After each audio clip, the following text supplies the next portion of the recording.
Everyone has moments when darkness seems closer than usual, when silence has sound. For Sarah, that moment came that winter. She had recently moved to a small house on the outskirts of the city, hoping to escape the noise of the big city and find peace. But instead, she found them. The snow was falling quietly on the ground, creating the illusion of purity and peace. The first few days in the new house were uneventful. Sarah enjoyed the warmth of the fireplace and short walks through the snowy streets. But one evening the silence became oppressive.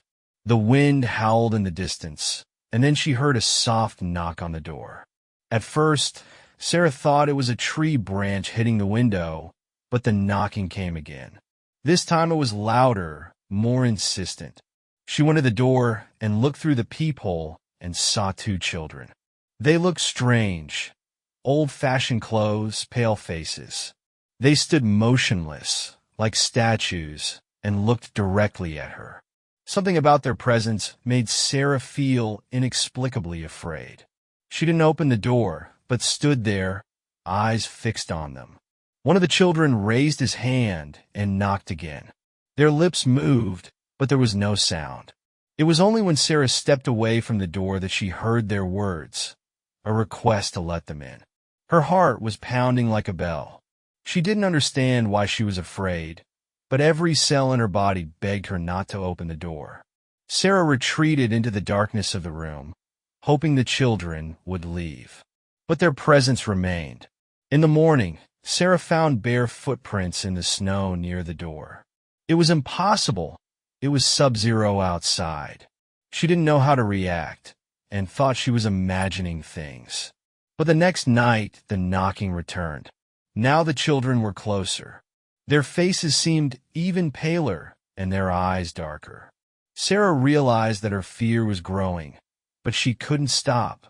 She stood at the window and watched the children slowly walk around the house, looking for a way in. Their shadows in the snow seemed unnaturally long and their movements too smooth. After several nights of insomnia, Sarah decided to find out more.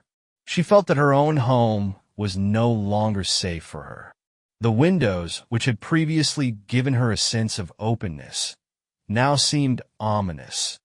The darkness behind them hid something more than just the night. In the kitchen, where she was preparing dinner, the light bulbs suddenly started flickering.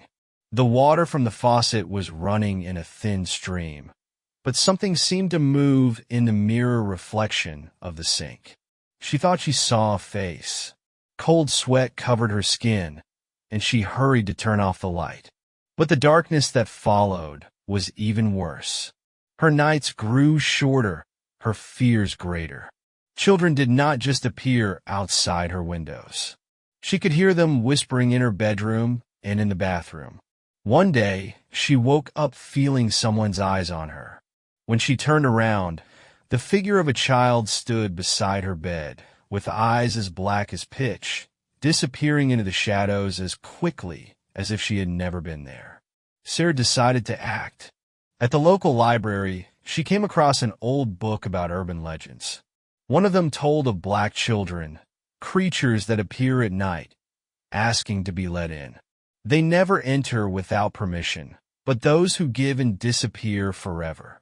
The legend contained references to old rites that could protect against these creatures. When Sarah returned home, she scattered salt near the doors and windows. She subconsciously realized that this was only temporary protection, but it gave her the illusion of control. The same night, the children came again. They did not try to enter, but their voices whispering her name became much clearer. The word "let me in" was repeated like a mantra. One day, tired and exhausted, Sarah decided to confront them. She opened the door and looked directly into their black eyes. Their faces were devoid of emotion, but in the depths of the darkness, she saw something alive, something waiting. She felt invisible fingers reaching into her mind, trying to penetrate deeper. Sarah closed the door and began to search for answers. Her search led her to a neighboring town where the local community is known for its traditions. The old priest she met was the only person who didn't seem surprised by her story. He was old and tired, but in his eyes was a gleam of knowledge that others had lost. The priest gave her an amulet, a round medallion with symbols Sarah had never seen before. He warned her that it might not help, but it was her only chance. Sarah felt that the old man was hiding something important, but his eyes told her more than words. Keep the amulet with you and pray, even when it seems like you are gone. On the way home, Sarah's car stopped in the middle of a deserted road. The engine rattled, and Sarah realized she was not alone. The darkness around her grew thicker, as if absorbing all the light. Figures appeared from the shadows, children who moved not in steps, but as if they were gliding along the ground. Their eyes glowed with predatory curiosity. Sarah locked herself in the car, holding the amulet tightly. She began to whisper a prayer, but the children were getting closer, their figures becoming clearer. Their lips were moving, but the words they spoke made her heart clench. They spoke of the cold, darkness, and emptiness that awaited her. The shadows began to envelop the car, forming a strange pattern on the glass. Sarah felt her own fear become tangible, but the amulet in her hand suddenly heated up, emitting a bright flash of light. The children stopped and then disappeared, leaving behind only a cold sensation and the smell of sulfur. When Sarah returned home, she felt that something had changed. The house no longer seemed like home to her. The windows looked like eyes watching her. She began to notice symbols on the walls that appeared and disappeared. Every time she tried to erase them, they became even brighter. Her sleep became restless. Every night, she had dreams in which children were waiting for her outside the door. They whispered her name, promising her salvation if she let them in. But Sarah knew it was a trap. She no longer trusted her eyes or her mind. She decided to go back to the priest to find out more about the amulet and what the symbols meant. The priest seemed to be waiting for her. This is just the beginning. They are not leaving alone. They are preparing the way for something bigger. Sarah felt her fear turn to despair. "What can I do?" she asked, even though she knew she wouldn't like the answer. "You can fight, but you have to be ready to lose everything." The priest gave her a candle, saying it was the last line of defense. The next night, when the children showed up again, Sarah was ready. She made a circle of salt, lit a candle, and began to pray. But this time, something was different. The shadows behind the children's backs began to grow, turning into something large and shapeless. The air became heavy, and she felt the walls of the house begin to shrink. The shadows were penetrating the barrier of salt, approaching her. Sarah felt her body grow cold, as if her soul was being pulled out. But the candle suddenly burst into a bright flame, and the shadows disappeared, leaving only emptiness behind. Sarah's house was now not only a battlefield, but also a trap. Every corner of her house, every shadow seemed alive. She realized that this was not just a struggle for survival. It was the last chance to stop the creatures that were approaching a complete invasion of her life. The candle the priest had given her was now her only weapon.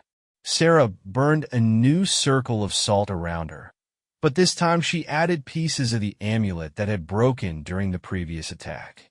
She thought it might strengthen the barrier. That night, the children returned, but this time they were not standing at the door. They were inside the house. Their faces no longer looked human. Their eyes were even blacker, and their skin was transparent, like ice, through which you could see blood vessels glowing with a dull red light. They didn't speak, but their whispers could be heard everywhere. It mingled with the sounds of the cracking walls and the wind rushing through the empty rooms.